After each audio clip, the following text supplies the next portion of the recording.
خوشحال خان خټک وایي چې په کاته کاته مې سترګې په خاته شي چې خبر دې د راتلو را باندې وشي.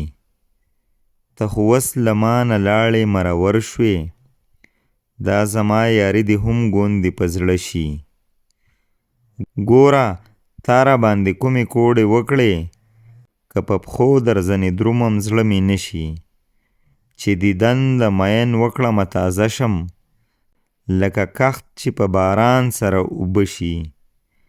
د خیار بیلتون د ستونې پرې کول دي، په یرغ به ستونی چیرې پرې کاوه شي. په ارمان د هغه وخت یم دریغه دریغه، که د زنې سیبې بیا زما په خوله شي. د خپل یار د جدایۍ هسې کار دی، لکه ساه چې له وجوده په واته شي. بخته هومره مدد بیا را سره وکړه، چې په غیږ کې مې بیا تللی یار اوده شي. د خوشحال سلام په واړه خو یارانو، ګوندې بیا مې په لیدو سره زړه ښه شي.